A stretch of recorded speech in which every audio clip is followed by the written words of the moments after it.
প্রিয় দর্শক, আসসালামু আলাইকুম। দর্শক, দেখতেই পাচ্ছেন আমাদের সামনে এক আপু দাঁড়িয়ে আছে। আমরা তার গল্পটা শুনবো। আপুটি খুবই হতদরিদ্র পরিবারের মেয়ে।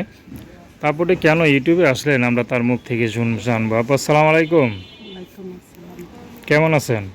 আলহামদুলিল্লাহ। নাম কি আপনার? আমার নাম পাপিয়া। হ্যাঁ, পাপিয়া। পাপিয়া, খুব সুন্দর নাম। পাপিয়া আপু, ইউটিউবে কেন আসলেন? আসলে আমি ছোট একটা পার্লারে কাজ করি। বাবা মা নাই, কোনো ভাই বোন নাই। বিয়ে হয়েছিল, একটা বাচ্চা হয়েছিল। বাচ্চাটা মারা গেছে। পরে হাজবেন্ড আমারে ডিভোর্স দিয়ে দিছে। এই বাচ্চা আমার দোষে মারা গেছে, এর জন্য ডিভোর্স দিয়ে দিছে। আমি ওই পার্লারে কাজ করি, খাই, অনেক কষ্টে চলে। মানে বাচ্চাটা মারা যাওয়ার পর ডিভোর্স দিছে? জি। মানে বাচ্চাটা মারা যাওয়ার কারণে ডিভোর্স দিছে না অন্য কোনো কারণ আছে? বাচ্চা মারা যাওয়ার কারণে ডিভোর্স দিয়েছে। কেন? বাচ্চাটা মারা গেছে, অসুখের কারণ হতে যেতে পারে। এটা আপনার কোনো দোষ নাই আছে? জি না, আপনার নিজের সন্তান না?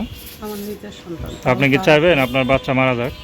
তারা কইতে আছে যে আমার দোষে মারা গেছে, কিন্তু আমি তো চাই না। কোনো মা চায় যে তার সন্তান নষ্ট হোক। স্বামী কি কাজ করে? স্বামী এমনি রাজমিস্ত্রির লগে যোগালে কাজ করতে। আচ্ছা, স্বামী কি নেশা পানি করে নাকি? হ্যাঁ, নেশা পানি করে। সেই জন্যই মনে হয় নেশার মাতালে হয়তো আপনার তালাক দিয়ে দিছে নাকি? হ্যাঁ, যাই হোক, এখন কি করেন, থাকেন কার কাছে? আমি থাকি একাই, আরও মেয়েরা থাকে তাদের লগে থাকে।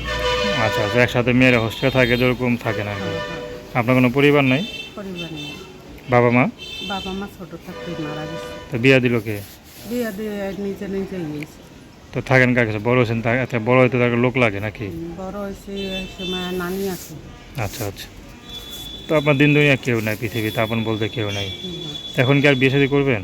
হ্যাঁ, বিয়ে সাথে করি। কেমন ছেলে চান? ছেলে যেরকমই হোক, একটু বয়স্ক হইলে ভালো হয়। আচ্ছা, বয়স্করা একটু গরিবের দুঃখ বোঝে নাকি?